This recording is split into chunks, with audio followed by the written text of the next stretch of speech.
ও তো অভিষেকের সাথে কি সম্পর্ক আছে ও দাবি করছে না, নতুন কি মিষ্টি মধুর সম্পর্ক দেখছেন না। আপনার প্রিয় সায়নী সে সবসময় চিন্তায় ছিল, দিদির শাড়ির পাড় কি সুন্দর, পাল তুলে দে, এইসব বলে ফটো হয়েছে দেখি, ভোট তো দিয়েছিল মমতাকে দেখে। এবার ভোটে দেওয়ার না, ডিজাইন দিয়ে ভোটে দেওয়ার 10টা বাইক দেখুন, ওর বাড়ির লোক দেবে কি? ও তো অভিষেকের সাথে কি সম্পর্ক আছে ও দাবি করছে না, নতুন কি মিষ্টি মধুর সম্পর্ক। স্বরূপ বিশ্বাসের কোনো সম্পর্ক নেই তো, স্বরূপ বিশ্বাস তো ওটা করতে খুব ওস্তাদ, ওইগুলো স্বরূপ বিশ্বাস খুব ভালো করতে পারে। হাসছে সাংবাদিকগুলো সব, স্বরূপ বিশ্বাস ছিল তো প্রিচামারি করে লজ্জা হয়, চোখের সরম বলে কিছু হয় না, চোখের সরম ও সেটাও নেই। সায়নী ওকে গান গাইতে পারো না, দে দে পাল তুলে দে গানটাও গাইতে পারো না। ওখানে মদিনার নাম বলতে হবে, মক্কা বলতে হবে, নবী বলতে হবে, আর বলবে না হরিরাম হরিরাম হরি হরি হরি। সব ভাঙতাবাজি কাকে বলে? হ্যাঁ বলবে না, ছাড়বে না, কি সব তুলবে, যত আল্লাহ আল্লাহ করে তত আল্লাহ আল্লাহ করে গালতে পারে। আরে মুসলমানদের সর্বনাশ করেছে এরা, চক্রান্ত করে মুসলমানদের সাড়ে সর্বনাশ করে। দেখছো কিরকম দেখে গেছে। এই দিদি কোথায়, তোমার দিদি কোথায়? সে তো বলেছিল পাহারাদার, এখন দেখো মার কেলানি দেবে, তো পাহারা কখন দেবে? দিদি কোথায় আছে, সে পাহারা দিচ্ছে কি?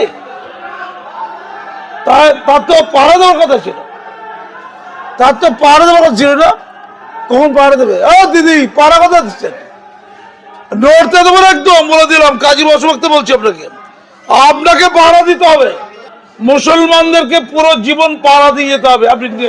আপনি রেড রোডে বলেছেন মুসলমানদের পাহারা দেওয়ার কাজ আমার।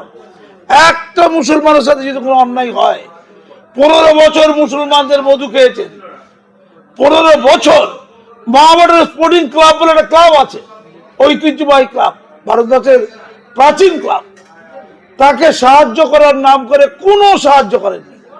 ওয়াকফ লুটে গিয়েছে, হজ হাউস দিয়ে ফুর্তি মেরেছেন, মিল্লি আলামিন কলেজ তুলে দিয়েছেন, মৌলানা আজাদ কলেজের ডিপার্টমেন্টগুলো নষ্ট করে দিয়েছেন, আলিয়া বিশ্ববিদ্যালয় সাড়ে সর্বনাশ করে দিয়েছেন। মোল্লাদেরকে কি করে ধ্বংস করতে হয় আর কি করলে ওবিসিটা উঠে যায়, কি কায়দা করলে। আপনি যেভাবে বিশ্বাসঘাতকতা করেছেন, মির্জাফরের সাথে করেছেন, 15 বছর ক্ষমতা আপনার কে রেখেছিল? দাদু রেখেছিল আপনার। সিঙ্গুর নন্দীকেও কাঁচকলা রেখেছিল মোল্লারা। দেখুন কত পার্সেন্ট ভোট আপনি পেয়েছেন মোল্লাদের কাছ থেকে। টোটাল মমতার ভোটের 65% হচ্ছে মুসলমানদের ভোট। টোটাল মমতা যত ভোট পায় তার 65%। এটা ছিল socialist party of Islamic socialist party of West Bengal. নামটা কেমন দিল? তৃণমূল পার্টির নাম কি আসল? Islamic socialist party of West Bengal, এইটা ছিল। আপনি কিন্তু কোনোভাবে মেনে নেননি, মুখে বলেছেন মোল্লা ভাই মোল্লা। আচ্ছা মাথায় কাপড় কি না দিলে মুসলমানদের করে ক্ষতি হয়ে যেত বলুন তো? আপনি তিলক দিয়ে মাথায় ধরুন, আপনি ওই তিলক দিয়ে এলেন মুসলমানদের, সবাই মুসলমানদের ক্ষতি হতো? আপনি তো ব্রাহ্মণ, আপনি ঈদগায় বসে না পুজো করে দিতেন, অসুবিধা কিছু না, কিন্তু উল্টো করলেন। 15 বছর মুসলমানদের আবেগ নিয়ে খেলা করেছে, পুরো খেলাধুলো তো। ফুটবল হয় না, মহাবড় স্পোর্টিং ক্লাবে ফুটবল খেলাটা হয় না, এই খেলাটা এই মহাবড় স্পোর্টিং বন্ধ হয়ে গেছে, সেটা দিদি খেলেছে। একদিকে বল মারছে মোল্লাদেরকে, একদিকে শট মারছে মমতা, আর অন্য দিক থেকে সেনাপতি অভিষেক শট মারছে। মোল্লাদের মধ্যিখানে খেলে শট হচ্ছে, শট ফুটবল এটা হয়েছে। মহাবড় স্পোর্টিংটা উঠে গেছে, মানে মোল্লাদের একটা ফুটবল ক্লাব ছিল, মহাবড় স্পোর্টিং ক্লাব। আমি পরিষ্কার বলছি, অনেক হয়েছে, আপনাকে বিট্রে করে নিয়েছে। আপনি যে পাপ করেছেন, পাপের মাসুল আপনি জীবদ্দশা দেখে গেলেন। আপনাকে বাস্তবে দিদি আরো অন্যায় দুঃখ সহ্য করার জন্য মরে গেলে হবে না, কিন্তু আপনাকে আমরা বাঁচিয়ে রাখবো।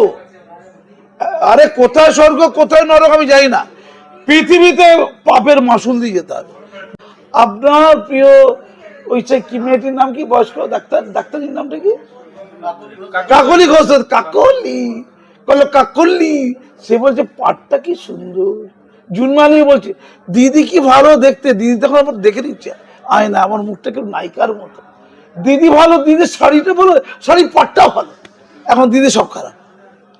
আচ্ছা কত রকম। আচ্ছা তুমি চিন্তা করে দেখো, এরা দুবেলা খেতে পায়, আচ্ছা কাকলি ঘোষ সত্যি তো ডাক্তার, সে তো খেতে পাই দিবে না।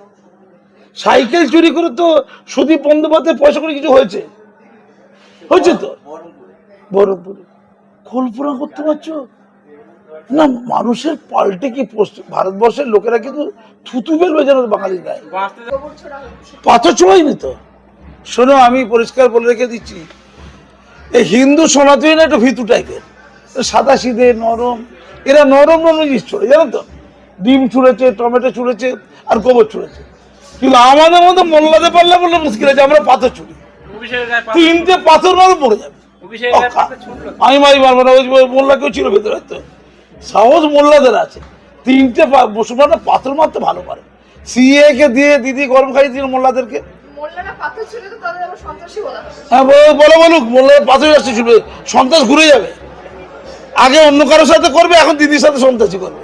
নিউটনে থাকলো, মোল্লাদের গরম খাই তো ওই ওই বেল ডাকাতে পাথর ছুটিয়েছে, সিএ করে সব তাড়িয়ে দিয়ে কটা মোল্লা তাড়িয়ে দিয়েছে, কটা মোল্লাকে তাড়িয়ে দিয়েছে। যেই লুকিয়ে পরে পাথর ছুটলো, মোদিজি দূর থেকে দেখে ফেললো, বলে লুঙ্গি বাইনি। কি ছুঁড়েছিল ভাই? ডিম ছুঁড়েছিল, গোবর ছুঁড়েছিল, টমেটো ছুঁড়েছিল, পাথর ছুঁড়েছিল। ফলে শেষ পর্যন্ত দিদি কার পাল্লায় পড়বে? মোল্লাদের পাল্লায় পড়বে। ও দিদি, মোল্লাদের পাল্লায় ভুল করে পড়ে যাবে না কিন্তু। ওরা কিন্তু টমেটো ছুঁড়বে না, টমেটো তেমন লাগে না, লাগেনি।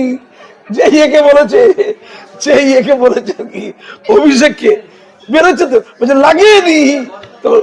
তখন এ ফোন করেছে, দিদি ভাই তুই লাগেনি বললি, বলো বল লেগেছে, বলে শুয়ে পড়, শুয়ে পড়, দাদু শুয়ে পড়, হসপিটালে শুয়ে পড়। শুতে গেছে কোথায়? অ্যাপেলোতে। অ্যাপেলো বলছে শোয়ার মতো কিছু নেই, একটা যন্ত্রণা ট্যাবলেট বাড়ি চলে যায়। বলছে অ্যাপেলো চলবে না, অ্যাপেলো খুব খারাপ। অ্যাপেলো খারাপ, ফোন করেছে কে? কোথায়? ওই বেলভিউকে। এবার শুভেন্দু অধিকারী, আমি নিশ্চিত অনুমান করছি, শুভেন্দু অধিকারী লোকজন ফোন করেছে, অনেকদিন চিটিংবাজি হয়েছে, এবার যদি তো চিটিংবাজি করিস সরকারটা আমাদের। ব্যাস বেলভিউ বুঝে গেছে।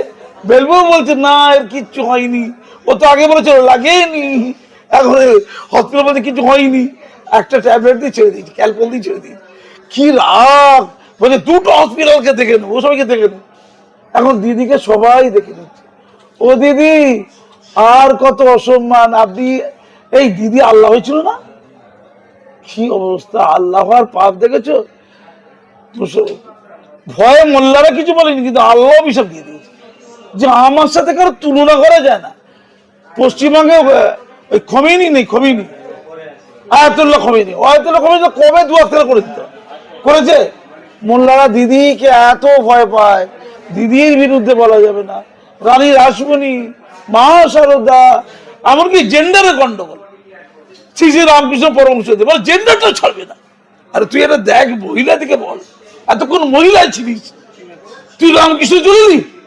সবাই মিলে অভিশাপ দিয়ে, অভিশাপ দিতে দিতে একদিকে আল্লাহর অভিশাপ, একদিকে রামকৃষ্ণদেবের অভিশাপ, মা শারদার অভিশাপ, রানী রাসমণি দুর্গার অভিশাপ। দুর্গা জেনে গেছে, মা দুর্গা যে দুর্গাঙ্গন করে